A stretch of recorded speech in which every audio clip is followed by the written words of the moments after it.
Okay, so now we're going to talk about effusion versus diffusion. But first, we're going to start with the Boltzmann distribution graphs.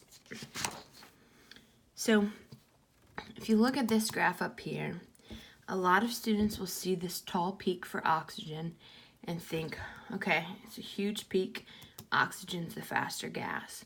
But really take in your axes, this is the number of molecules and this is the speed.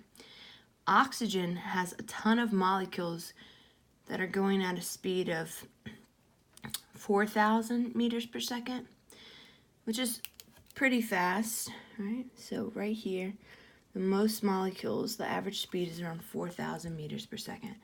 But now let's look at helium. So it looks like helium's not going as fast because the peak's smaller, but isn't its average speed over 1,000 meters per second? We could say roughly 1,100. So which gas is really faster? Helium. And then ask yourself, does that make sense? Well, helium has a smaller molar mass, so it should be able to move faster. O2 has a heavier molar mass, so its speed should be a little slower. If you need to find the average kinetic energy, you can use this formula right down here.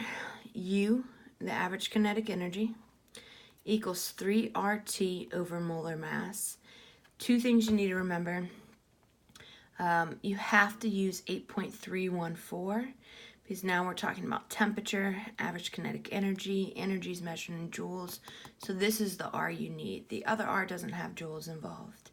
Molar mass has to be in kilograms. And so if you're ever asked to find the kinetic energy, which deals with movement of a gas, go to this formula. Just remember the two things. This one has to be in kilograms. This one has to be this R. Effusion is when a gas molecule leaks through a small hole into a vacuum. If you want to figure out the rate of effusions of two different gases compared to each other, like which one will effuse faster, which one will effuse slower, you can use this formula right here. R1 is for effusion of the first gas, and R2 is effusion for the second gas.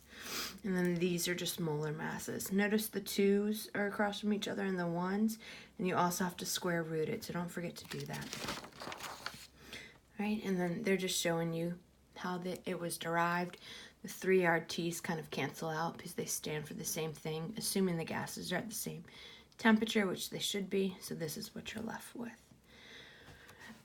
So right here you can see him finding average kinetic energy for one of the gases, speed, and then right here you can see the rate of effusion of the two gases compared to each other.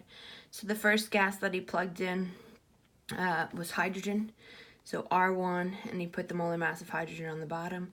Second gas he was comparing it to was nitrogen, so he put the molar mass of nitrogen on the top. And then when you go ahead and divide them in square root, you get 3.7. So that means hydrogen is 3.7 times faster than nitrogen, right? And that's because we have R1 compared to R2, and R1 was hydrogen. And then ask yourself, does that make sense? Is it plausible that hydrogen is faster than nitrogen? Yes, because the molar masses of hydrogen are smaller. Diffusion is when a molecule goes from one point of the room to another. So it's like if you spray perfume, the molecule will eventually go towards another point in the room. Always high concentration to low concentration. And this is where we're going to stop. If you go find your skills, I am going to start doing some of the new math for you for gases.